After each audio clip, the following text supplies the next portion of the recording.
Ndiyazazi ndinqabile bethunani molweni namkela kuMamgobhozi TV. Yho, awumninzi umgosi, but we'll catch up, don't worry. Jongani ke sana bendisebhizi ku-social media ndijonga uba kwenzeka ntoni because ndisezilalini wethu ndipholile ba. So xa ndisithi kuboniswa i-preview episode kaThando Nesithembu yanamhlanje, nanko utata uMosamseleku ekhala. Niyakhumbula ngosesetafuleni namakhosikazi akhe, ooMacele, ooMayeni, ooMakhumalo, ooMangwabe. Then uMacele waphuma ke na ke emveni koba they confronted her about the voice note, wathi uCelo uyahamba yena. So ke sana ngoku utata uMosamseleku ushiyeke namakhosikazi akhe angamathathu aze emveni koMacele. Wabona uba heyi, sana ingathi ndivalelwe ekoneni, uba makakhale uba bakhe babhizi bathi, oh hayi kaloku usukhala. Ukhalela uba kuthiwa uMacele like uyevana naye nxa bemsapota kule nto kawife number 5.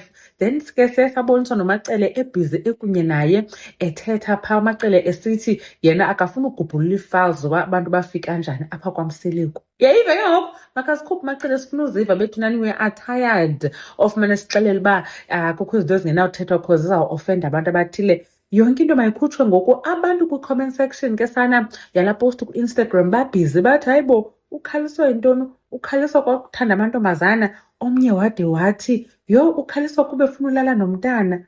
Hayi guys, uMakhwela uthe akangomntana yena. They are both consenting adults notata uMosamseleku. So ke sana abantu bafuna ova. Omnye ude wathi, yho, utata uMosamseleku uyafana nomnini.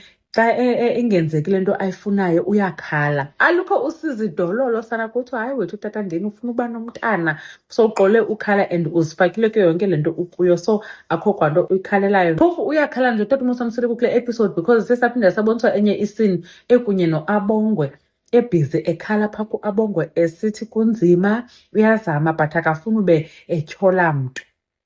Ngoba Abongwe uzawuthini umntana? Ngoba benovesi kathi hayi kodwa nawe tata ibingunkosikazi wesihlanu omnqekele ngantoni le, umdala noba mdala bheka ngoku. Ewe ke uye wafumana istroke sele ebhizi neento zikaMakhwela nomlobola, so bengenavesi kamlaxazo mhlawumbi kumntana abantu athi uyayeka yonke into sele mhlawumbi eyiliyothetha nefemeli yakhe. And enye into ekusafuneka siyithe establish yile yoba uMakhwela uthathwa as if sengunkosikazi kodwa ke asikava nto uba ulobolile. And kaloku wayethe kuMacele uzawuzisa umntu osele emlobolile. So ithini into kaMakhwela? But sizawubona ke ngoba uye wathetha, siyambona ethetha noSne uba uSne uzawukhapha abantu for uhamba bakiwe kulo Makhwela eyocelwa. So sawuva xa kusekuqhutywa phaa uba kanye kanye bakwesiphi isigaba kunye noMakhwela lo. Anyways, khanikhinitsho nina bethunani uba nicinga ntoni ngayo yonke lena. Sizawuncokolani bethunani. uMamgobhozi uyandibona kwividiyo elandelayo. Bye.